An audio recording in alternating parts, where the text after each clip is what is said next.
प्यारे विद्यार्थियों, मैं सियाराम मीना, सहआचार्य हिंदी विभाग, बाबू सोबराम राजकीय कला महाविद्यालय अलवर, आपके सामने यानी आप बीए पार्ट प्रथम के विद्यार्थी हैं। पिछले व्याख्यान में मैंने आपको आपके हिंदी साहित्य के द्वितीय पत्र के जो सिलेबस के अकॉर्डिंग जो जानकारी थी वो दी। आपका जो द्वितीय पत्र है वो कथा साहित्य से संबंधित है, उसे संबंधित ही आपके सब कुछ आएगा। प्रमुख कहानियां या चयनित कहानियां को पढ़ने के अलावा आपके यहाँ हिंदी कहानी का अर्थ, स्वरूप, परिभाषा, उद्भव और विकास, ये भी आपके पाठ्यक्रम में, जैसा कि मैंने आपको जानकारी दी थी। उसी संदर्भ में मैं बात करना चाहूंगा आपसे। इस व्याख्यान में आप ध्यान से सुनेंगे।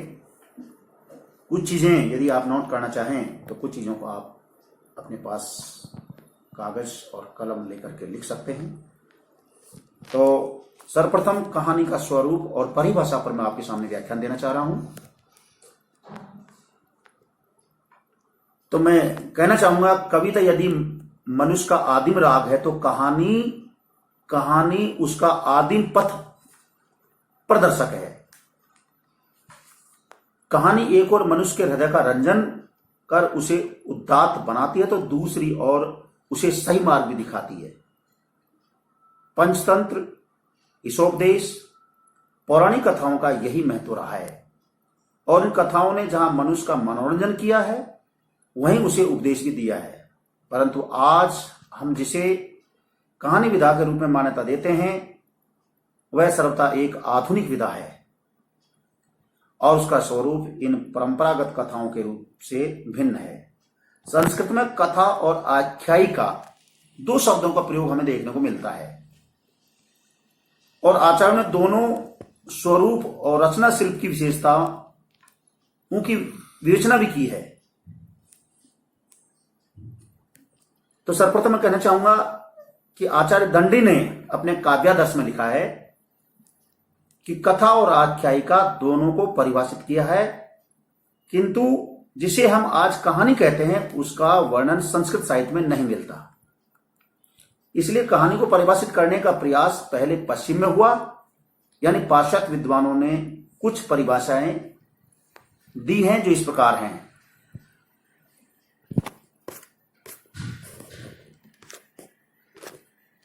हर्सन नाम के एक समीक्षक हुए हैं जिन्होंने लिखा है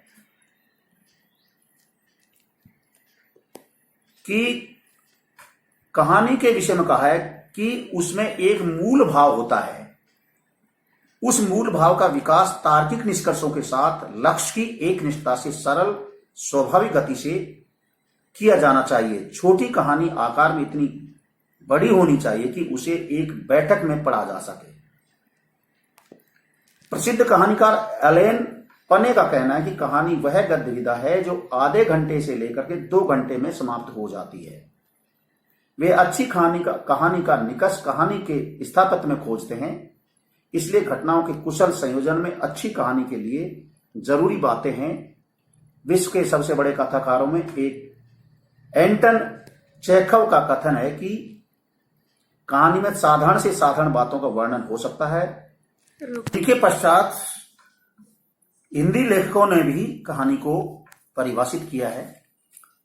मुंशी प्रेमचंद ने कहानी को परिभाषित करते हुए कहा है कि सबसे उत्तम कहानी वह होती है जो किसी मनोवैज्ञानिक सत्य पर आधारित हो तथा अनुभूतियों की रचनाशील भावना में अनुरंजित होकर कहानी बन जाती है।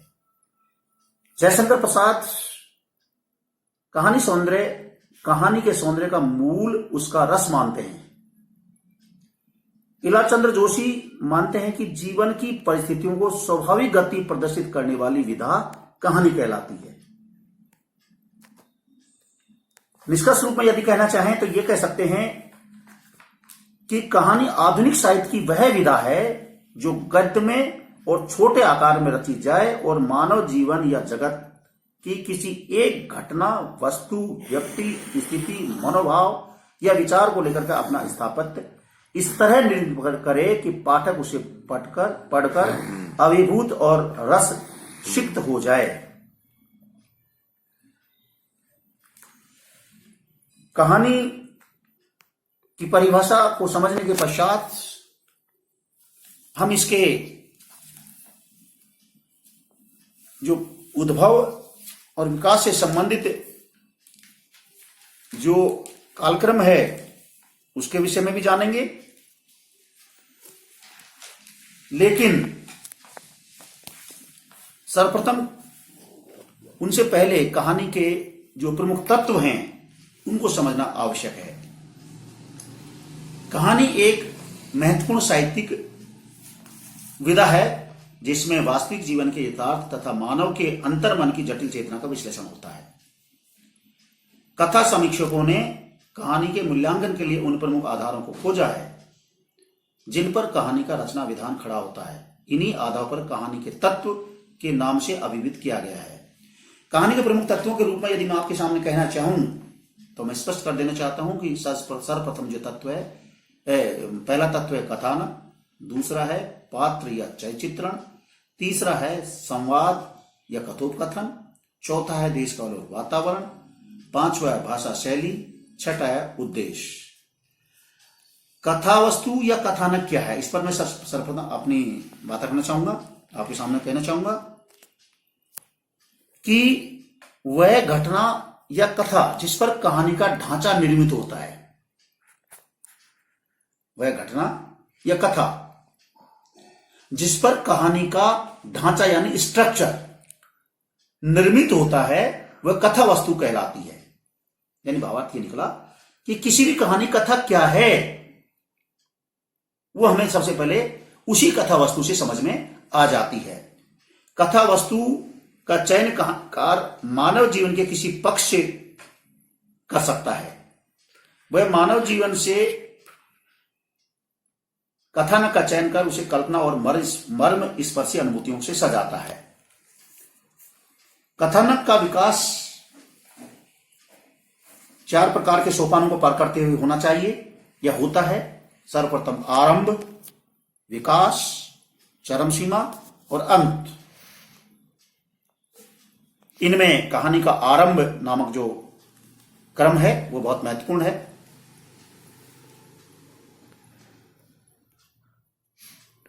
कहानी का जो दूसरा महत्वपूर्ण तत्व है वह है पात्र एवं चरित्रण। पात्र और चरित्रण के विषय में प्रेमचंद जी ने लिखा है, घटनाओं का कोई स्वतंत्र महत्व नहीं होता, उनका महत्व केवल पात्रों के मनोभावों को व्यक्त करने की दृष्टि से ही होता है। इस कथन का मतलब हुआ कि कहानी में वे पात्र प्रमुख होते हैं जिनके इर्द गिर्द कथा वस्तु घूमती है। इसीलिए पात्रों के चयन में कहानीकारों को सावधानी बरतनी पड़ती है। यदि पात्र सजीव, स्वाभाविक और वास्तविक जीवन के सुख दुख झेलने वाले होते हैं तो उनका तादात्म्य पाठकों के साथ सहज रूप में हो जाता है।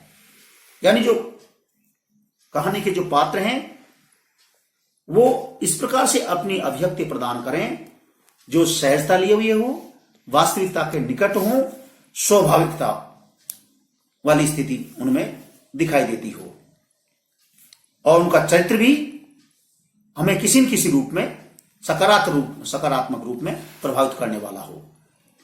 तीसरा प्रमुख तत्व है कहानी का संवाद या कथोपकथन। संवाद का अर्थ होता है बातचीत और कथोपकथन का मतलब कथन के साथ कथन। यानी दो पात्र जब आपस में कोई बात करते हैं किसी भी विषय पर, किसी भी टॉपिक पर, तो वो उनका वार्तालाप कहलाता है, संवाद कहलाता है, कथोपकथन कहलाता है। कहानी में पात्रों के वार्तालाप को ही संवाद कहते हैं। ये संवाद कहानी के पात्रों को सजीव तो बनाते ही हैं, साथ ही वर्णनात्मकता की एक रस्ता को तोड़ कहानी को प्रभावशील बनाते हैं। कहानी के जो संवाद होते हैं उनकी कुछ विशिष्टताएं होती हैं, वो आपको जाननी चाहिए कैसे संवाद होने चाहिए। तो संवादों की कुछ विशेषताएं हैं वो मैं आपको बतलाना चाहूंगा कि पात्र, परिस्थिति और घटना के अनुकूल संवाद हों। मतलब जैसी घटना है, जैसा वातावरण है, जैसा पात्र है, उसके अनुकूल संवाद होने चाहिए। दूसरा है, कहानी के संवादों में जो विशेषता आती है कि संवाद संक्षिप्त और व्यंग्यपूर्ण हो। तीसरा है कि कथानक को प्रभावमान बनाने में समर्थ हो, यानी जो कथा है कहानी की उसको प्रभावशील यानी गतिशील बनाने वाले हों। चौथी जो संवादों की विशेषता है, चरित्रों को उभारने वाले हों, यानी जो चरित्र, यानी चरित्र से मतलब जो भी उसमें कहानी में पात्र है, चरित्र से तात्पर्य पात्र से ही है कि जो पात्र उस घटना को या उस घटना को, उस प्रसंग को वार्ता के माध्यम से, वार्तालाप के माध्यम से कह रहा है, वो उस व्यक्ति के चरित्र को उभारने वाले होने चाहिए, उस व्यक्ति के चरित्र को प्रदर्शित करने वाले होने चाहिए।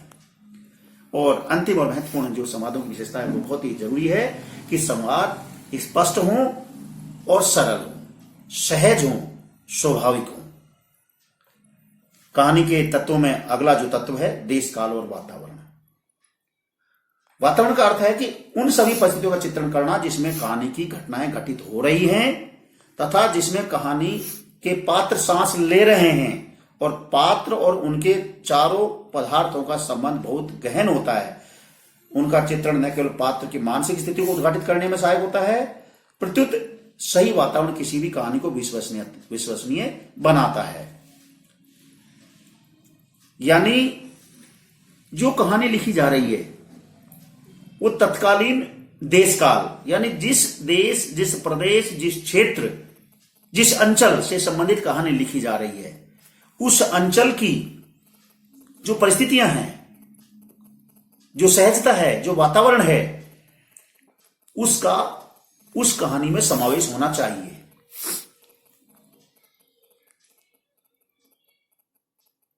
और यथार्थता के निकट हो, यानी केवल काल्पनिकता नहीं होनी चाहिए। काल्पनिकता के आधार पर आप कहानी का निर्माण कर सकते हो, बिना कल्पना के तो साहित्य सृजन संभव ही नहीं है। लेकिन जिस भी कहानी का आप निर्माण कर रहे हैं वो यथार्थता लिए हुई हो, संबंधित क्षेत्र, प्रदेश, अंचल, वहां के देश काल और वातावरण को से संबंध होनी चाहिए। ये कहानी का एक काफी महत्वपूर्ण तत्व है। नेक्स्ट है भाषा और शैली। भाषा और शैली जैसा कि इसके नाम से विदित है कि जो कहानी साहित्यकार लिख रहा है, जो कहानीकार लिख रहा है, वो कहानी की भाषा के ऊपर डिपेंड करता है कि कहानी की भाषा कैसी है। यानी कहानी की जो भाषा है वो सहज हो, सरल हो, स्वाभाविक हो, पात्रानुकूल हो, जनमानस की, संबंधित जनमानस की भाषा से जुड़ी हुई भाषा हो, और भाषा प्रभावशीलता लिए हुए हो, स्पष्टता हो, प्रभावमयता लिए हुए हो, साथ ही शैली, दूसरा इसी में जुड़ा हुआ है शैली, अर्थात आपको अपने भावों को व्यक्त करने की जो शैली है, शैली इंग्लिश में कहते हैं स्टाइल, आपकी जो शैली है वो ऐसी हो प्रभावशाली, यानी जिसमें उस शैली में सजीवता हो, रोचकता हो, संकेतात्मकता हो, प्रभावात्मकता हो। कहानीकार किस किस प्रकार की शैली में कहानी लिख सकता है या कौन कौन सी शैली कहानी को लिखने की हो सकती है, उस पर आपका ध्यान रखना चाहूंगा कि कहानी की शैली में के विषय में मैं बात करूं तो कहानी की सर्वप्रथम शैली है वर्णन प्रधान शैली, दूसरी शैली है आत्मकथा शैली, तीसरी शैली है पात्रात्मक शैली, चौथी शैली है डायरी शैली। यानी इन रूपों में हम कहानी का निर्माण कर सकते हैं, इन शैलियों में हम कहानी का निर्माण कर सकते हैं। अगला और अंतिम उद्देश्य है, वो तत्व है कहानी का उद्देश्य, अर्थात सीधा सा मतलब है कि सौदेश्य रचना होनी चाहिए। बिना उद्देश्य के कोई भी विधा वह अपने आप में परिपूर्ण नहीं है। वैसे कहानी का उद्देश्य कुछ भी हो सकता है, कई कहानियों का उद्देश्य मनोरंजन करने होते हैं, यानी कहानी का उद्देश्य पाठक का मनोरंजन करना तो होता ही है, किंतु कहानी स्वउद्देश्य होनी चाहिए। बिना उद्देश्य के कोई कहानी नहीं होती है, कोई कथा नहीं होती है। उसका पाठक पर किसी न किसी रूप में अवश्य प्रभाव पड़ना चाहिए और उसको सुन करके, पढ़ करके दर्शक, श्रोता या पाठक या विद्यार्थी जो भी हैं, जो भी उस कहानी को पढ़ते हैं, उनके मन में कोई न कोई एक अच्छा सोच, अच्छा लक्ष्य, अच्छा उद्देश्य निश्चित रूप से विकसित होना चाहिए। और जिस कहानी का उद्देश्य सफल होगा, उपयुक्त होगा, उचित होगा, प्रभावपूर्ण होगा, वह कहानी उतनी ही सफल कही जाएगी। इस तरह से मैंने आपके समक्ष कहानी का हल्का सा स्वरूप, अर्थ और परिभाषा और कहानी के प्रमुख तत्वों के विषय में व्याख्यान दिया। मुझे लगता है आप तक मेरा व्याख्यान काफी पहुंच वाला रहा होगा। नेक्स्ट व्याख्यान में आपके समक्ष हम मिलेंगे, तब तक के लिए आपको धन्यवाद।